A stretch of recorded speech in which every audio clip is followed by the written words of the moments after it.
अस्पताल के 3 डॉक्टर दौड़ते हुए आते हैं।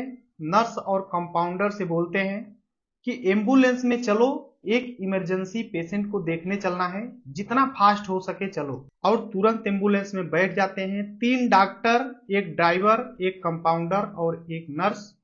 एम्बुलेंस में बैठते हैं और एम्बुलेंस चल देती है। गाड़ी जैसे ही कुछ दूर जाती है, 3 डॉक्टर, एक कंपाउंडर और ड्राइवर उस महिला नर्स के साथ गंदी हरकतें करना स्टार्ट कर देते हैं। लगभग 80 किलोमीटर तक एम्बुलेंस चलती रहती है। वो 3 डॉक्टर, एक कंपाउंडर और एक ड्राइवर, ये जो पांचों थे, महिला के साथ एक एक करके बलात्कार करते हैं। और इतना हद तक कि लास्ट में महिला की, जो एक विधवा नर्स थी, महिला थी, उसकी मौत हो जाती है। जब ये पूरा मामला सोशल मीडिया के माध्यम से, अखबारों के माध्यम से लोगों तक पहुंचता है, तो लोग वाकई में सोचने के लिए मजबूर हो जाते हैं कि जिन डॉक्टरों को भगवान का दर्जा दिया जाता है, भगवान का दूसरा रूप समझा जाता है, वो डॉक्टर इस हद तक गिर सकते हैं। नमस्कार दोस्तों, मैं विजय शंकर पाल। इस वीडियो को लाइक करना, चैनल सब्सक्राइब करना। आज की जो सच्ची घटना सुनाने जा रहा हूं, यह है बिहार प्रदेश का एक जिला है तिरुपति। यहीं की एक लड़की है जिसका नाम होता है अंशिका। अंशिका की 3 साल पहले शादी हुई थी और शादी के जैसे ही 2 साल बीतते हैं, उसके पति की मौत हो जाती है। पति के मौत होने के बाद वो अपने माँ के पास आ जाती है, अपने मायके। जब मायके आ जाती है तो यहाँ पर इसकी माँ, इसके पिता का भी देहांत हो चुका था और माँ अकेले रहती थी।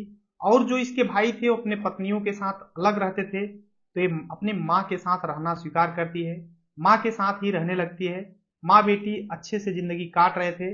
बहुत गरीब घर के थे, खाने के लिए भी कमाना पड़ता था, मजदूरी करनी पड़ती थी। अब अंशिका सोचती है कि मैं भी कमाऊंगी कुछ और अपने माँ का सहारा बनूंगी, माँ के साथ ही जिंदगी काटूंगी। उसकी माँ बोलती है, नहीं बेटी, तुम दूसरी शादी कर लो, अपनी जिंदगी बिताओ। तो अंशिका बोलती है, नहीं माँ, अब इन चीजों से मेरा मन रूठ गया है, क्योंकि जब जिसके साथ मेरी शादी हुई थी वही दुनिया में नहीं रहा, तो अब मैं तुम्हारे साथ ही जब तक रहना है रहूंगी। अंशिका अलग अलग कंपनियों में जॉब के लिए ट्राई कर रही थी, लेकिन कहीं मिल नहीं रहा था, क्योंकि अंशिका ज्यादा पढ़ी लिखी नहीं थी। उसे उसके मन का कोई अच्छा काम मिल नहीं रहा था। जून 2023 में एक निजी हॉस्पिटल होता है, वहीं के जयप्रकाश होते हैं, वो आते हैं, जो हॉस्पिटल के ओनर थे वो आते हैं। एक निजी अस्पताल था, वहीं के थे वो, और आते हैं, बोलते हैं कि हमें एक नर्स की जरूरत है। कोई पेशेंट होता है, अगर ऑपरेशन हो रहा है तो थोड़ा मतलब सहारा देने की जरूरत होती है, तो अगर आप चलें तो अच्छा होगा। अब अच्छा वेतन भी देने की बात कर रहे थे, तो अंशिका भी कहीं ना कहीं तैयार हो जाती है। लगभग थोड़ा टाइम लेती है। जून में आए थे, जुलाई में अपनी ड्यूटी ज्वाइन करती है, पूरा जुलाई काम करती है। 5 अगस्त को जब घर आती है तो अपनी माँ से बोलती है, अंशिका अपनी माँ से बोलती है कि माँ, वो जो डॉक्टर हैं और कंपाउंडर हैं, वो मेरे साथ अच्छे से पेश नहीं आते हैं, वो बहुत गलत हरकतें करने की कोशिश करते हैं, मैं अब हॉस्पिटल में नहीं जाऊंगी। जब ऐसा बोलती है तो माँ भी बोलती है कोई बात नहीं है। अब अंशिका घर पे रहती है, लेकिन जैसे ही 2 दिन बीतता है, 7 तारीख आता है, जो उस हॉस्पिटल का ओनर थे जयप्रकाश और डॉक्टर संतोष, ये दोनों लोग आते हैं, बोलते हैं कि जो कुछ हुआ तुम्हारे साथ उसके लिए हम लोग माफी बात चाहते हैं और हम चाहते हैं कि फिर से ड्यूटी ज्वाइन करो, तुम्हें कोई दिक्कत नहीं होगा, तुम्हें सैलरी भी अच्छा खासा दिया जाएगा। पहले 15,000 इसकी ड्यूटी मतलब जो सैलरी थी वो था, लेकिन अब उसकी सैलरी बढ़ा करके 17,000 कर दिया जाता है और बोला जाता है कि अगर तुम्हें कम लग रहा है तो और हम लोग सैलरी देने के लिए तैयार हैं, लेकिन तुम चलो हॉस्पिटल, जो भी तुम्हारे साथ हुआ अब आइंदा ऐसा कुछ भी नहीं होगा। अब जब इस तरीके से बोलते हैं, माँ को भी आधी अधूरी बात पता थी, ज्यादा पता नहीं था, तो माँ भी बोलती है, बेटी क्या दिक्कत है, पैसे की तो दिक्कत है ही, अगर जाओगी तो अच्छा ही रहेगा। तो अंशिका कहीं ना कहीं फिर से मान जाती है और फिर से 8 अगस्त को हॉस्पिटल में जाती है, अपना ड्यूटी ज्वाइन करती है। अब वो 8 अगस्त को ड्यूटी गई थी, लेकिन शाम को 6 बजे अंशिका की जो विधवा माँ है वो भी घर पे थी, लेकिन जब उसके पास फोन आता है अंशिका के माँ के पास, तो शाम के टाइम में 6 बज रहा था, और जब फोन आता है तो उधर से अगला व्यक्ति बोलता है कि मैं डॉक्टर जयप्रकाश बोल रहा हूं और अंशिका की तबीयत बहुत ज्यादा खराब है, हम लोग मुजफ्फरनगर में हैं और यहीं पर भर्ती कराने के लिए ले जा रहे हैं एम्बुलेंस। मुजफ्फरपुर के सरकारी अस्पताल में हम लोग ले जा रहे हैं। जब अंशिका की माँ इस तरह से सुनती है तो सोचती है कि अंशिका तो अभी सुबह सुबह हंसते खेलते हुए गई थी, कोई दिक्कत तो था नहीं, तब कहाँ से इतना ज्यादा बीमार हो गई या फिर तबीयत खराब हो गई। वो भी हड़बड़ा जाती है, अपने बेटों के पास फोन लगाती है, उसके बेटे भी आते हैं और सभी लोग घर से निकल देते हैं, गाड़ी बुक करते हैं मुजफ्फरपुर के लिए और जाते हैं सरकारी अस्पताल में। अब जो जयप्रकाश डॉक्टर थे उनके नंबर पर फिर से जब फोन लगाया जाता है तो उनका फोन स्विच ऑफ आ रहा था, फोन लग नहीं रहा था। ये सभी लोग मुजफ्फरपुर जब सरकारी अस्पताल में जाते हैं, वहां पर फोटो दिखाते हैं, बोलते हैं अंशिका नाम की कोई लड़की आई है, तो वहां के सभी लोग मना कर देते हैं, बोलते हैं कि ऐसा कुछ नहीं है, यहाँ पर कोई नहीं आया है।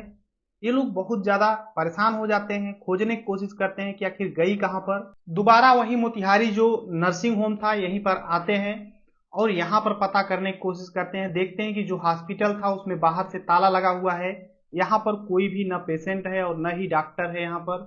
और तभी वहीं पर कोई बताया कि डॉक्टर जयप्रकाश और जो भी थे संतोष कुमार डॉक्टर, सभी लोग एक एम्बुलेंस में यहाँ से गए थे और जो नर्स थी वो भी कंपाउंडर सहित 5 लोग यहाँ से एक एम्बुलेंस में बैठ करके गए थे कहीं पेशेंट को देखने के लिए।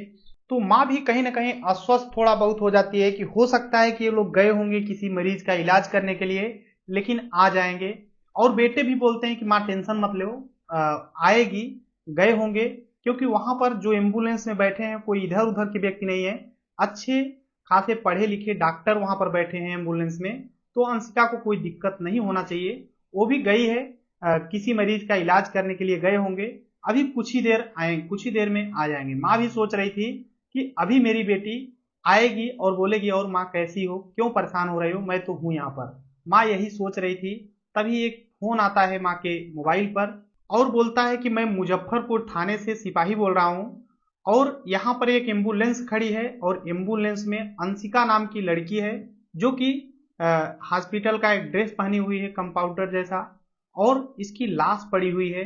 जब माँ इस तरीके से सुनती है तो उसके मानो पैरों तले जमीन खिसक जाती है, रोने लगती है, गिर पड़ती है, बेहोश हो जाती है। उसके बेटे उठाने की कोशिश करते हैं, फिर वे लोग दौड़े भागे हुए मुजफ्फरपुर थाने पर पहुंचते हैं। जब वहां पर पहुंचते हैं तो पता चलता है कि पुलिस बताती है कि हम लोगों को कुछ चरवाहे फोन कर किए, हम लोग गए जंगल में, देखे तो एक एम्बुलेंस खड़ी थी और उस एम्बुलेंस में इस लड़की की लाश थी और कोई नहीं था।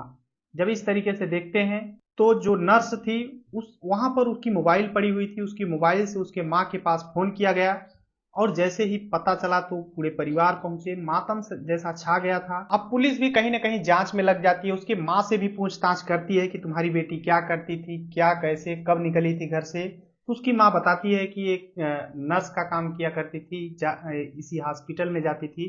इस तरीके से पूरा चीजें जब बताती है, नाम भी बताती है, किसके साथ गई थी, क्या कैसे, सब कुछ जब उसकी माँ बताती है तो पुलिस तहरीर लिख लेती है और जो अंशिका होती है उसके लाश को पोस्टमार्टम के लिए भेज दिया जाता है। वैसे लाश ऐसे ही लग रहा था कि इसके साथ मारपीट किया गया है और बलात्कार जैसे केस किए गए हैं। जांच पड़ताल के बाद जो पांचों, एक ड्राइवर, एक संतोष और एक जयप्रकाश डॉक्टर, 3 डॉक्टर, एक ड्राइवर और एक कंपाउंडर, 5 के 5 को पुलिस पकड़ लेती है और जैसे ही पकड़ लेती है पूछताछ स्टार्ट करती है। तो जो कंपाउंडर होता है पूरा मामला खुल करके बताना स्टार्ट करता है। वो बोलता है कि ये जो अंशिका है देखने में बहुत खूबसूरत है, ये जब पहले दिन ही ड्यूटी ज्वाइन की थी तभी जो डॉक्टर जयप्रकाश थे ये इसके ऊपर निगाह बना रहे थे और इसको जितने भी डॉक्टर थे उस हॉस्पिटल में सभी कहीं ना कहीं पसंद करते थे, सब सोचते थे कि हमें मिल जाए, क्योंकि ये एक विधवा भी थी तो सब चाहते थे कि हमें मिल जाए। इस तरीके से सभी उस होड़ में लगे हुए थे और इसके साथ बदतमीजी भी किया करते थे, गलत तरीके से बात करने की कोशिश करते थे।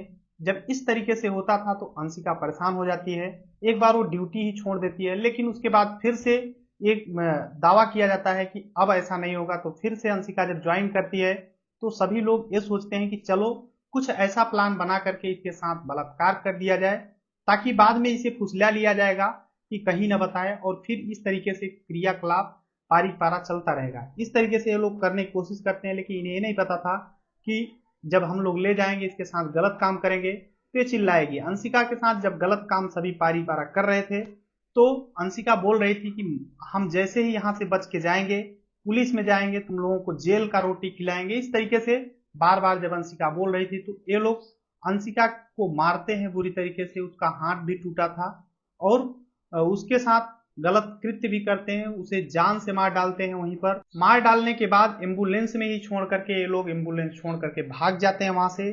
और जब इस पूरा घटना सुनती है तो पुलिस हो चाहे लोग हो जो भी सुनते थे उनके आंखों में आंसू आ जाया करता था, क्योंकि एक लड़की एक गरीब घर में सबसे पहले तो पैदा होती है, उसके बाद उसका एक शादी होता है एक जगह, तो वो सोचती है कि चलो अब जिंदगी अच्छे से बिताऊंगी, एक घर बसाती है। उसके बाद उसके पति का डेथ हो जाता है, वो फिर से एक निसहाय माँ के पास आती है, जबकि माँ भी एक विधवा थी, उसी के साथ आती है। सोचती है कि चलो एक जिंदगी को नए सिरे से स्टार्ट करेंगे और अपना रोजी रोटी के लिए कुछ काम स्टार्ट करती है। उसके बाद इस तरीके से हो जाता है। तो कोई इंसान कितना कठिनाई झेल सकता है, जब ये सब लोग सुनते हैं तो सभी के आंखों में आंसू आ जाता है और वो पांचों को जेल भेज दिया जाता है, सलाखों के पीछे भेज दिया जाता है। संबंधित धाराओं में पुलिस का कहना है कि इन्हें चार्जशीट लगा करके इन्हें जल्द से जल्द इनके ऊपर कार्रवाई की जाएगी और कड़ी से कड़ी सजा दिलाई जाएगी, इन्हें फांसी दिलाई जाएगी। पूरी घटना सुनाने का उद्देश्य किसी को परेशान करना है, दुख पहुंचाना नहीं है, बल्कि आप सभी को जागरूक करना है।